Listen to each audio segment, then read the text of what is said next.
Bonjour à tous mes blooms, j'espère que vous allez bien, je suis ravie de vous retrouver dans cette toute nouvelle vidéo YouTube et aujourd'hui j'avais envie de vous parler un petit peu de mon expérience, de mon histoire, mon vécu, ce que j'ai vécu pour que voilà, vous puissiez comprendre pourquoi je fais cette vidéo aujourd'hui. Je suis dans un nouveau décor, j'espère que ça vous plaira, j'espère qu'il n'y aura pas trop de bruit autour. Je vais répondre à vos questions que vous m'avez posées parce qu'il y a quelques jours j'avais lancé sur Instagram, d'ailleurs vous pouvez aller voir mon compte Instagram, je vous mettrai ça dans la description si ça vous intéresse, filez voir tout ça. Et vous m'avez posé des questions justement par rapport à mon histoire et mon vécu, donc je pense que tout au long de cette vidéo je vais peut-être répondre à certaines de vos questions, de vos interrogations. Là je prendrai un petit peu de temps, 5 minutes pour répondre à toutes vos questions. Sur ce mes blooms, je vous souhaite un très bon visionnage.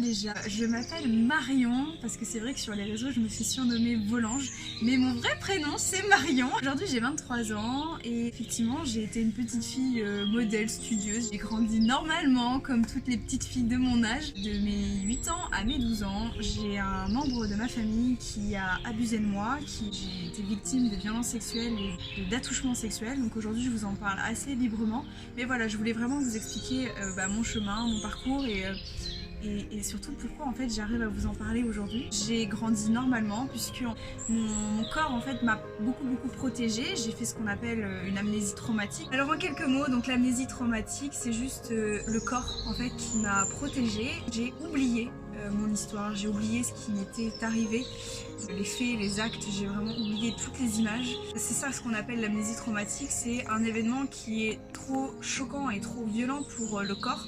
Et bien tout simplement votre corps va vous protéger de ces images là.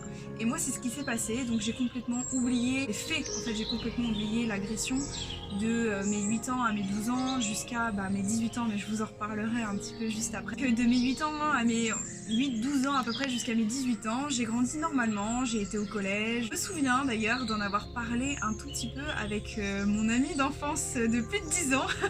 Je lui en avais parlé. Et en fait, ça m'avait pas plus impacté que ça. Je me souviens de lui avoir dit, mais en fait, je crois que c'est passé ça. J'ai vécu quelque chose, mais ça m'avait pas vraiment impacté, m'avait pas vraiment prêté attention. Et j'ai grandi normalement, j'étais l'élève studieuse, j'étais pas forcément la première de la classe et j'avais toujours la moyenne un petit peu partout et ça me suffisait.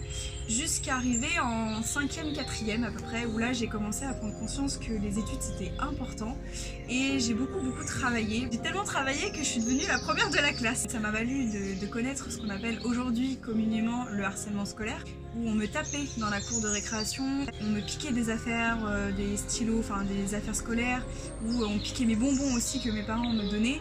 Je me cachais dans les escaliers aussi du collège où j'étais et je me souviens même que j'allais dans des cours qui n'étaient pas à moi. J'étais en 4e alors que j'allais dans des cours de 5e, j'allais en espagnol alors que je faisais allemand, enfin bon, voilà. Donc j'ai connu du harcèlement scolaire, mais j'ai eu la chance, et je regrette pas ce choix-là d'en avoir parlé à ma mère, qui m'a tout de suite changé d'école et je suis arrivée dans un lycée et dans un collège et un lycée privé. Voilà, il y a quelque chose qui me travaillait à l'intérieur de moi, mais j'arrivais pas à mettre des mots en fait là-dessus. Je me souviens aussi que j'étais quelqu'un de très introverti, j'étais très timide. J'avais été voir une psychologue pour adolescents parce que je me sentais pas forcément bien et puis ma mère m'a dit il n'y a pas de honte à aller voir une psychologue pour adolescents. Au départ en fait je parlais souvent de mes problèmes de relations amoureuses, de lycée, jusqu'au jour où je me souviens d'avoir dit à cette psychologue que voilà, on avait abusé de moi mais c'était pas grave, en fait ça avait pas de grande importance dans ma vie et je ne suis plus jamais retournée la voir.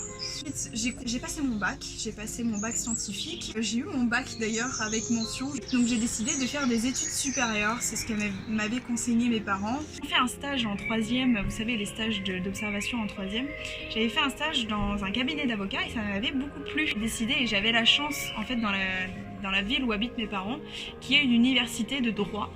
Donc du coup j'ai décidé de m'inscrire à la fac de droit où j'ai fait mes 2 premières années. J'ai commencé à faire mes études, je me suis complètement renfermée dans ça, dans les études, je voyais que ça. J'ai passé mon temps à faire ça, je me suis énormément renfermée dans cela. J'avais 18 ans à cette époque-là, je me suis souvenue de tout. Quand j'ai eu mes premiers rapports sexuels, c'est revenu en mémoire. C'est-à-dire que tous les flashs, toutes les images, alors pas tout parce qu'aujourd'hui il y a une partie que je me souviens pas de tout, c'est-à-dire que je saurais vous raconter un petit peu ce qui s'est passé, sauf que il y a des images en fait qui sont manquantes. À mes 18 ans, les images sont vraiment revenues en mémoire. Ça a été très dur sur le moment, j'ai pas su comment réagir, j'ai été un peu choquée par cette remontée d'images. Alors pour vous expliquer un peu comment c'est venu, parce qu'on me pose souvent la question de comment est-ce que les images reviennent, est-ce que c'est des cauchemars, etc. Donc oui, souvent généralement c'est dans le sommeil. Vous faites des cauchemars en fait et vous avez des remontées de souvenirs.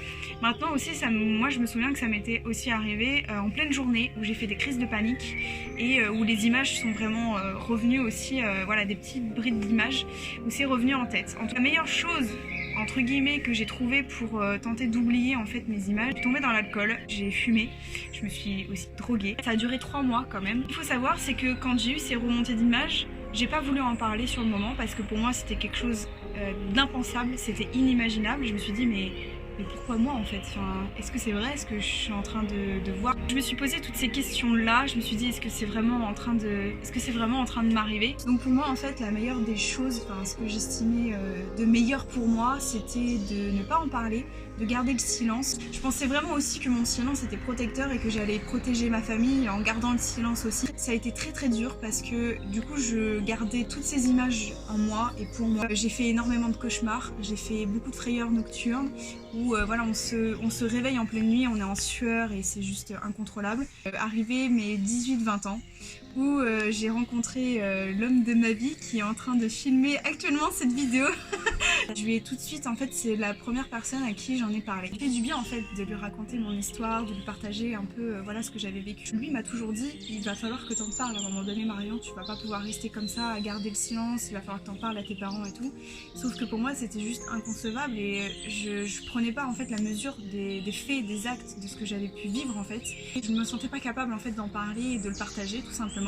Et donc en parallèle de cela j'ai continué mes études de droit, j'ai eu mes 2 premières années et j'ai voulu me spécialiser, donc faire du droit privé, mais pour cela je devais partir à Poitiers. Je sais pas que ça a été dur parce que du coup je me suis retrouvée dans une ville que je ne connaissais pas, j'avais pas de repères, je ne connaissais personne, j'avais un appartement, je devais apprendre à vivre de ça, alors je savais très bien me débrouiller toute seule. Ça a vraiment été difficile, je vous cache pas. Je me suis renfermée dans une sphère en fait d'études où je vivais droit, je mangeais droit, je respirais droit, même 3e année là-bas qui s'est très bien passée puisque je l'ai eu avec mention aussi. On est donc en 2018, c'est une année qui a été très marquante et très compliquée pour moi puisque on est à peu près mai-juin 2018. Je renoue des contacts avec de la famille proche. On se parlait très très peu avant et j'étais tellement contente de pouvoir la retrouver cette personne-là. Et un jour je lui dis il faut que je te parle de quelque chose qui est très très important pour moi. Je me suis tout simplement dit que c'était le moment pour moi de lui en parler, de lui avouer, je me sentais prête à cela. Et cette personne-là m'a avoué qu'elle était au courant des faits de ce que j'avais vécu en fait. Et qu'il y a toute une partie en fait de ma famille qui est au courant de ce que j'ai vécu. Je vous cache pas que sur le moment j'ai été dans l'incompréhension, je me suis dit mais c'est pas possible, comment une partie de ma famille peut être au courant de ce que j'ai vécu, c'est juste pas possible. On m'a dit mais on pensait que tu ne t'étais jamais aperçu de ce qui t'était arrivé. Alors je ne vais pas blâmer ces gens-là, c'est pas du tout la raison de ma vidéo. En tout cas ça a été très dur parce que du coup de prendre ça a été vraiment une grosse douche froide pour moi. Je me sentais rassurée dans le même temps parce que je me suis dit ok, les images, tout ce que tu te souviens c'est vrai, tu l'as pas inventé puisque la personne et l'agresseur en a parlé, donc finalement tu n'as pas inventé cette histoire, t'es pas folle. Parce qu'à un moment donné je me suis vraiment crue folle, je me suis dit mais c'est pas possible, j'invente des choses, et non, ça s'est vraiment passé. En même temps, je devais gérer à la fois les remontées d'images que j'avais à ce moment-là, gérer le fait d'apprendre qu'une partie de ma famille était au courant, sachant que mes parents en fait n'avait même pas l'existence de tout cela en fait, ne savait pas ce qui m'était arrivé, ne savait pas qu'une partie de ma famille était au courant, etc. Donc je devais un petit peu gérer tout ça. Je continuais de garder le silence. L'été, ce qu'il faut savoir aussi, c'est que du coup, étant étudiante, j'ai bossé énormément tous les étés.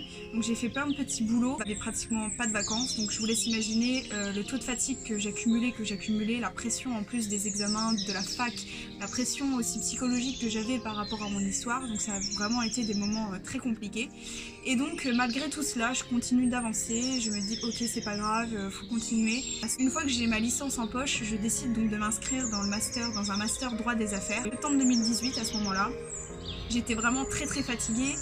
Je continue d'avancer coûte que coûte. Sauf qu'à un moment donné, en fait, mon corps m'a rattrapée tout simplement.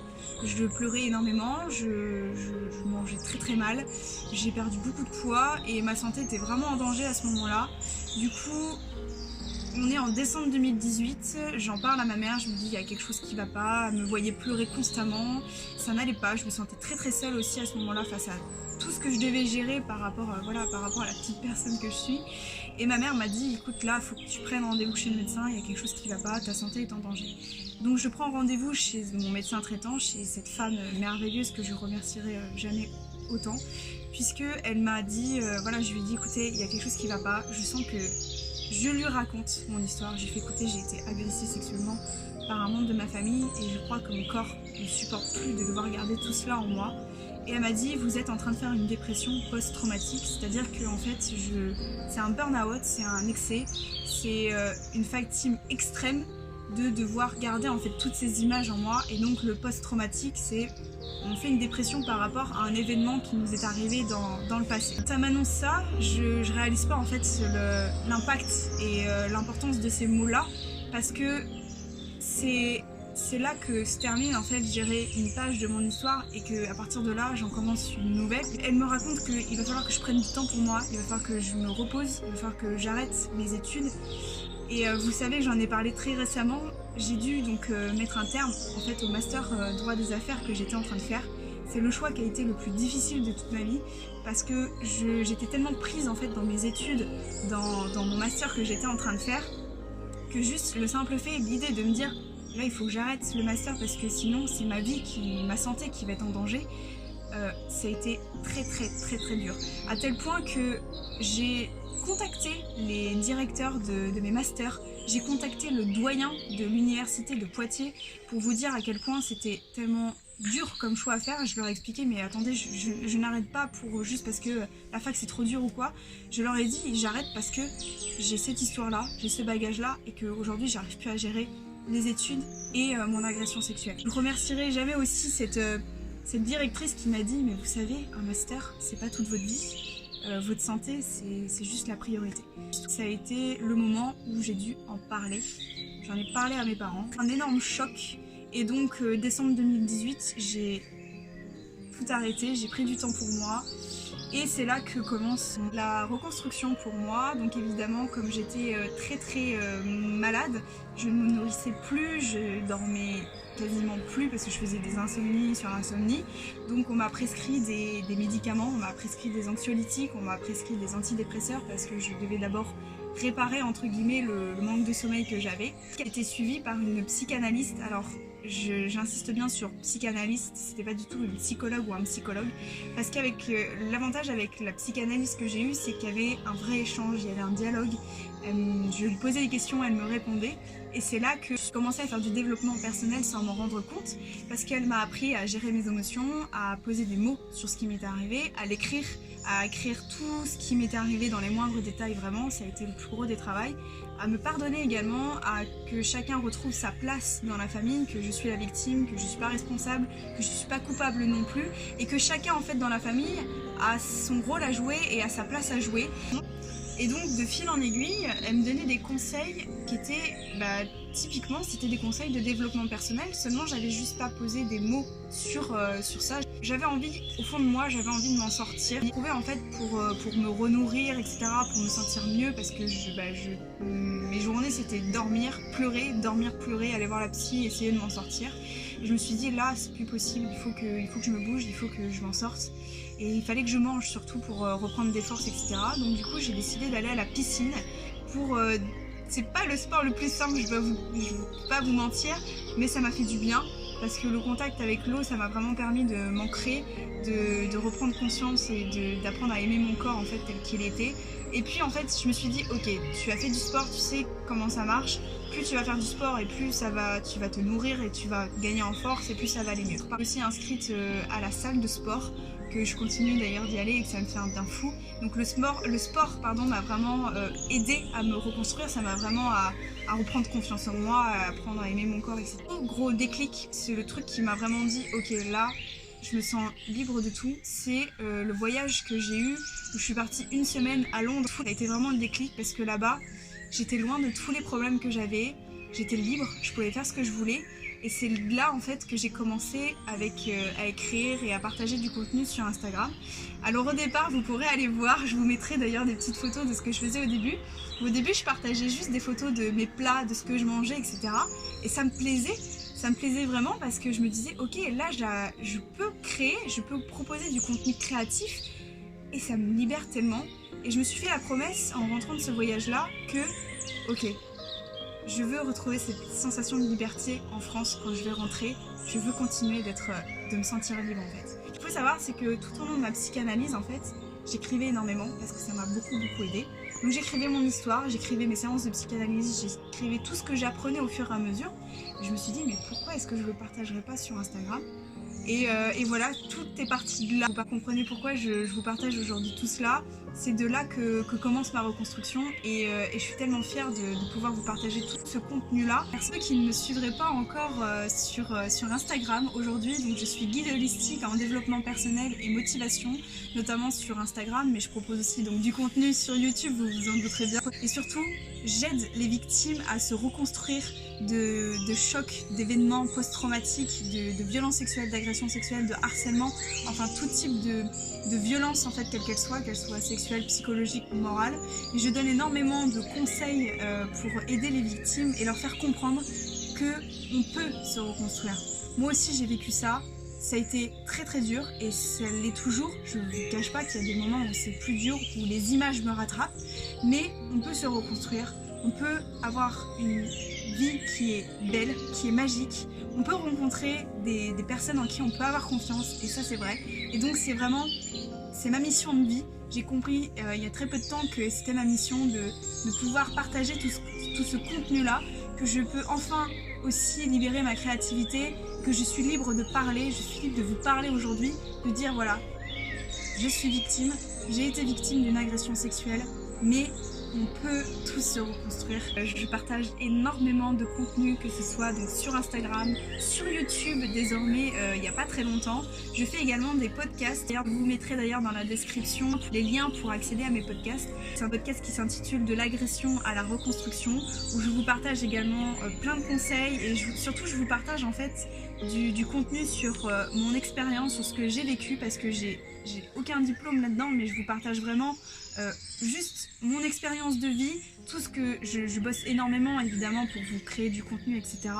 Mais je vous partage vraiment ce qui moi m'aide et je suis convaincue que ça peut vraiment vous aider, vous aussi en tout cas, si vous avez un traumatisme du passé et que vous voulez vous reconstruire. Je vous partage ce qui m'aide à me reconstruire chaque jour.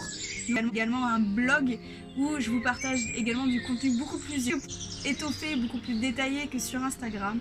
Donc voilà, advienne que pourra, on verra tout ce que ce travail-là pourra devenir. En tout cas, voilà, je sais que j'aimerais faire des conférences, j'aimerais coacher individuellement des gens, pourquoi pas les aider à vraiment se reconstruire. C'est quelque chose qui me passionne, j'aime vraiment ce que je fais et c'est juste cette sensation de pouvoir laisser exprimer ma créativité, c'est juste dingue. Je suis en train d'écrire un livre aussi, donc voilà, j'ai plein de projets. J'espère vraiment que j'en ferai quelque chose, mais c'est déjà en train de se réaliser. Je suis déjà en train de faire quelque chose de beaucoup plus grand que moi. Maintenant, je vais répondre à vos questions. Alors, première question, quel est le déclic qui a fait que tu as pu libérer ta parole ? Donc j'en ai déjà un petit peu parlé dans cette vidéo, mais effectivement ce qui m'a vraiment libéré ma parole, c'est que mon corps n'a plus supporté de devoir garder le silence en tout cas, que je suis tombée en dépression et que j'ai compris que c'était à ce moment-là que je devais parler en fait tout simplement. Quand as-tu commencé le développement personnel et qu'est-ce qu'il a apporté dans ta vie? Donc j'ai commencé le développement personnel donc sans en avoir conscience quand j'ai fait ma psychanalyse, puisque tous les conseils en fait que la psychanalyste m'a donné, c'était des conseils en développement personnel. C'est tout le contenu qu'en fait je peux vous partager sur Instagram. Donc c'est de là en fait que j'ai commencé à prendre conscience que c'était vraiment du développement personnel. Et puis je me suis rendu compte que j'ai commencé à suivre des comptes, et notamment vous connaissez sans doute Chloé Bloom, qui partage énormément de contenu sur le développement personnel. Et c'est là que j'ai commencé à faire des liens et je me suis dit ah oui mais ça je connais, c'est aussi d'accord, donc ça s'appelle du développement personnel. Ça aussi donc voilà, c'est comme ça que j'ai connu entre guillemets le développement personnel. Et qu'est-ce qu'il a apporté dans ma vie? J'ai envie de dire, parce qu'aujourd'hui ça me permet de vous parler, ça me permet de me reconstruire. J'ai beaucoup appris sur moi-même, et puis c'est surtout ce qui m'aide à me reconstruire en fait tout simplement, donc c'est la meilleure chose qui me soit arrivée vraiment. La question c'est quel est ton mantra, ta phrase qui te fait du bien à chaque fois que tu te la répètes? Alors je pense que je dirais que la phrase que je me répète tous les jours c'est que la vie est belle, que je suis belle, que je suis forte, que je suis courageuse et que voilà, juste j'aime la vie et que je m'accepte comme je suis. Et autre question, peux-tu dire aujourd'hui que la vie est belle et que tu t'aimes, que tu t'acceptes comme tu es? Alors oui, et c'est un grand oui. Oui, j'aime la vie, je m'accepte comme je suis. Je vais pas vous mentir en vous disant que je vais tous les jours bien et que la vie elle est trop belle. Évidemment qu'il y a des hauts et des bas, il y a des jours où j'aime bien rester dans mon lit, à regarder Netflix toute la journée, où ça va pas du tout, mais c'est comme ça, c'est la vie. J'ai compris que la vie c'est des montagnes russes en fait. Il y a des hauts, il y a des bas, mais c'est complètement ok. Et oui, j'ai beaucoup appris à m'accepter, surtout depuis que je me reconstruis. J'accepte énormément mon corps. J'ai encore des complexes sur lesquels je travaille encore aujourd'hui, mais ça va tellement mieux et je me sens tellement mieux dans ma tête surtout, et ça n'a pas de prix en fait. Alors autre question que l'on m'a posée, c'est as-tu honte de ton histoire? Eh bien pas du tout, je n'ai pas du tout honte de mon histoire, je n'ai absolument pas honte d'en parler. Aujourd'hui en tout cas, j'en ai eu honte à l'époque, oui, quand les images me sont revenues en tête, etc. J'avais très honte, j'avais peur aussi, j'avais beaucoup de peur. Je réalisais pas sur le moment, je me suis dit mais non, mais c'est pas possible ce qui m'arrive. Et j'ai eu honte parce que on a ce sentiment de c'est moi qui ai provoqué la personne, j'ai fait en sorte que je plaise à la personne et c'est de ma faute, je m'en veux. Je portais tel vêtement ou j'ai dit tel mot ou telle chose qui ont fait que la personne pensait que j'étais consentante ou quoi. Donc oui, j'ai eu honte d'en parler parce que en fait je me sentais la fautive dans l'histoire. Mais aujourd'hui non, j'ai pas du tout honte d'en parler. Il faut pas en avoir honte, il faut pas avoir honte de parler de son histoire. Alors c'est sûr que si vous êtes vraiment en plein dedans, ça peut être vraiment compliqué et vous pouvez avoir honte de cela.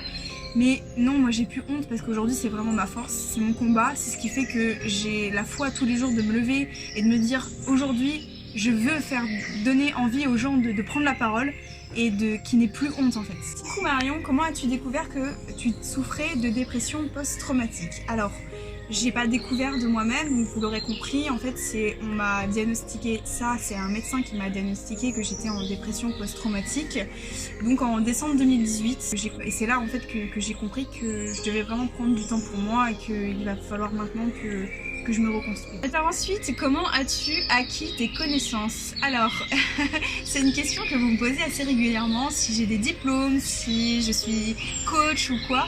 Donc pas du tout, comme j'ai pu vous le dire, je suis pas du tout coach en quoi que ce soit. Je travaille beaucoup, je passe énormément de temps sur des blogs, sur des sites, j'écoute énormément de podcasts aussi pour vous partager en fait du contenu, et surtout c'est que je vous partage juste mon expérience de vie en allant voir des psychanalystes, en allant voir des kinésiologues, en allant voir des sophrologues qui me donnent beaucoup d'exercices pour moi-même déjà, mais aussi si je me dis en fait si c'est quelque chose qui peut me servir à moi, j'ai tout simplement envie de vous le partager à vous. Mais oui, effectivement, je travaille beaucoup à côté, je consulte beaucoup de blogs, j'écoute des podcasts aussi, que ce soit, alors j'essaie en anglais mais c'est pas toujours évident, je n'ai aucun diplôme. Par rapport à ça, je compte faire des formations de PNL, de coach, etc. Je verrai, c'est prévu dans l'année. Que vas-tu faire après ton master? Alors, ça c'est une question aussi que vous me posez assez régulièrement. Si je vis des réseaux sociaux, pas du tout. J'ai une vraie vie à côté aussi. Donc j'ai fait une licence professionnelle des métiers du notariat. J'ai été formée pendant 6 mois où j'ai suivi des cours, etc. Et là actuellement, à l'heure où je vous parle, je suis en stage pendant 3 mois. Je suis clerc de notaire, mais je travaille énormément aussi ici. Donc voilà, en fait j'ai un peu 2 boulots en un si vous voulez. Que j'ai eu peur de mourir à un moment donné dans ma vie? Alors non, je ne crois pas que j'ai eu peur de mourir à un moment donné dans ma vie. Mais en tout cas par rapport à mon histoire, ce que j'ai eu peur c'est de revivre l'agression, que on abuse encore de moi, que je subisse encore des violences sexuelles ou une agression sexuelle. C'est surtout ça en fait moi que j'ai eu peur, c'est de pas forcément de la même personne, mais que ce soit peut-être une autre personne. J'avais eu peur de revivre en fait ce moment-là. Et bien voilà mes blooms, c'est là-dessus que se termine cette vidéo. Écoutez, j'espère que ça vous aura plu. N'hésitez pas si vous avez des questions à me les poser dans l'espace des commentaires. Je serai ravie de vous répondre. N'hésitez pas aussi à me rejoindre sur Instagram si ce n'est pas fait, ou à aller écouter mes podcasts, ou à aller regarder tout ce que je vous partage. En tout cas, ça m'a fait vraiment du bien de vous parler à cœur ouvert. Ça fait toujours du bien de parler de son histoire. Merci à vous d'avoir regardé cette vidéo jusqu'au bout. Je vous fais plein de gros bisous et je vous dis à très bientôt. Ciao!